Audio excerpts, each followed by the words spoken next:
ज्योतिष की उत्पत्ति अध्यात्म और ध्यान से हुई है। आज इसके बारे में चर्चा करेंगे। हमारे जो भी ऋषि मुनि हुए हैं जिनके द्वारा ज्योतिष रची गई है, उन्होंने जो ज्योतिष का ज्ञान है वो अपने अंदर से, मतलब गुरबाणी भी जैसे कहती है, जो ब्रह्मंडे सो पिंडे जो खोजे सो पावे। इसी तरह ऋषि मुनियों ने भी अपने अंदर से ये ज्योतिष का जो विज्ञान है ये खोजा है। जैसे हम ज्योतिष में पढ़ते हैं कि हमारे शरीर में 7 चक्र हैं। अगर हम 7 चक्रों को देखें तो 7 चक्रों के अलग अलग कलर हैं। 7 चक्र हैं, 7 ही ग्रह हैं।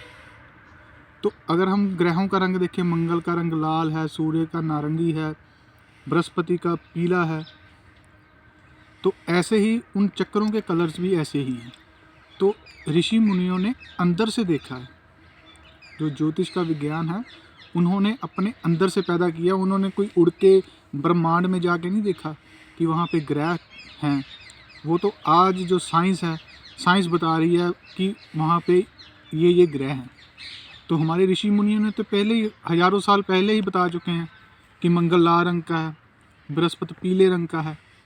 ठीक है, उन्होंने जो ग्रहों की उत्पत्ति है, जो ग्रहों की खोज है, वो ध्यान से, अपने ध्यान योग साधना से रची है, पैदा की है। उन्होंने अपने अंदर से देखा है।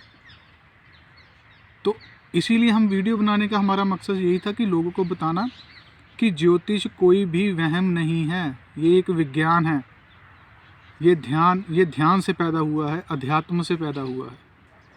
जैसे हम कृष्ण जी की बात करते हैं। भगवान कृष्ण जब छोटे थे तो जब उन्होंने मिट्टी खा ली तो उनके माता जी ने जब उनको बोला कि मुंह खोल के दिखाओ, तो भगवान कृष्ण ने, जब छोटे बच्चे ही थे, तो उन्होंने जब मुंह खोला तो उन्होंने अपनी माता को अपने मुंह में से ही पूरे ब्रह्मांड के दर्शन करवा दिए।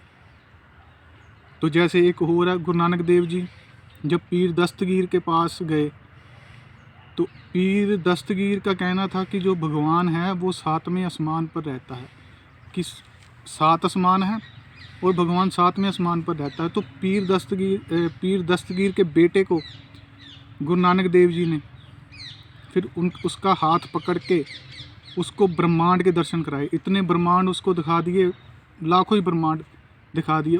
गुरबाणी में वचन भी आता है, लख पाताला पाताल लख आगास आगास। ये उससे जुड़ी हुई बात है। जब उसको पीर दस्तगीर के बेटे को गुरु नानक देव जी ने दिखाया कि परमात्मा कोई 7वें आसमान पर नहीं रहता और ब्रह्मांड इतने हैं, अनेकों ब्रह्मांड हैं, करोड़ों अरबों तारे हैं, पता नहीं कितनी पृथ्वियाँ हैं। तो फिर पीर दस्तगीर गुरु नानक देव जी के पैरों में पड़ा और उन्होंने अपना गुरु धारण किया। तो हमारा यही मकसद है कि हम यही बताना चाहते हैं कि ज्योतिष जो है वो अध्यात्म से जुड़ा हुआ है। ज्योतिष और अध्यात्म एक ही सिक्के के 2 पहलू हैं। जैसे कोई भी ट्रेन एक लाइन के बिना नहीं चल सकती, 2 लाइनें उसको चाहिए।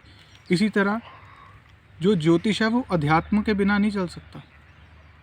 तो हमारा मकसद सिर्फ यही है आप लोगों को बताना कि ज्योतिष अध्यात्म का विषय है। और इसी तरह आप हमारी वीडियोस को लाइक, सब्सक्राइब करते रहें और शेयर करते रहें ताकि हमारी ज़्यादा से ज़्यादा जानकारी लोगों तक पहुंच सके और हम आपको ज्योतिष से रिलेटेड, एस्ट्रोलॉजी से रिलेटेड नई जानकारियां उपलब्ध करवाते रहें।